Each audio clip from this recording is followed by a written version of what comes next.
அறந்தாங்கி அரசு மருத்துவமனையில் பிரசவத்திற்காக சேர்க்கப்பட்ட 5 நாள் குழந்தையின் தாய் மர்மம்.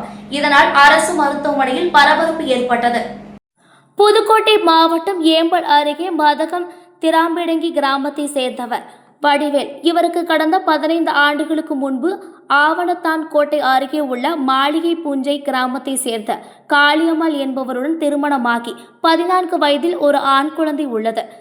வடிவேல் பல ஆண்டுகளாக வெளிநாட்டில் வேலை செய்து வந்தவர். கடந்த சில ஆண்டுகளாக சொந்த ஊரில் விவசாயம் செய்து வருகிறார். இந்த நிலையில் காளியம்மாள் மீண்டும் கர்ப்பமாகி கடந்த 26ஆம் தேதி அறந்தாங்கி அரசு மருத்துவமனையில் பிரசவத்திற்காக சேர்க்கப்பட்டுள்ளார். அன்றைய அறுவை சிகிச்சை மூலம் மீண்டும் ஆண் குழந்தை பிறந்துள்ளது. இவர்களுடன் வடிவேலின் தாயார் சிந்தாமணி துணைக்கு மருத்துவமனையில் உள்ளார். அறுவை சிகிச்சை என்பதால் ஒரு வாரத்திற்கு பிறகே வீட்டிற்கு அனுப்புவதாக கூறி சிகிச்சை அளித்து வந்துள்ளனர். இந்த நிலையில் இன்று வெள்ளிக்கிழமை மதியம் காளியம்மாள் ஒரு டெஸ்ட் எடுப்பதற்காக தனது குழந்தையை மாமியார் சிந்தாமணியை பார்த்து கொள்ள சொல்லிவிட்டு மாடியில் இருந்து கீழே வந்தவர் நீண்ட நேரமாகியும் மீண்டும் வார்டுக்கு வரவில்லை. அதன் பிறகு அவரது உறவினர்கள் மருத்துவமனை வளாகம் முழுவதும் தேடியும் கிடைக்கவில்லை. மருத்துவமனையில் உள்ள போலீசார் விசாரணை செய்தபோது சிகிச்சையில் இருந்த வெள்ளை உடையுடன் ஒரு பெண் மட்டும் கோங்குடி செல்லும் அரசு நகர பேருந்தில் ஏறி சென்றதாக கூறியுள்ளனர்.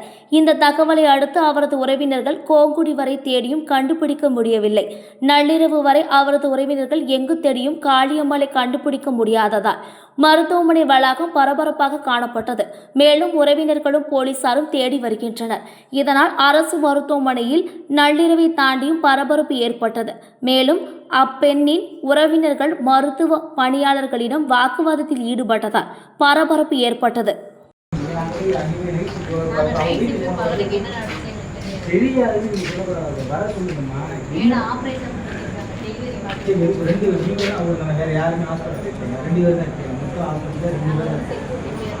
குழந்தை இருக்கு, அவங்களை டிஸ்சார்ஜ் பண்ணி குழந்தைய கூட்டிட்டு போய் சொல்லிருக்கீங்க 5 மணிக்கு. என்ன நடக்குதுன்னு போறா உள்ள போற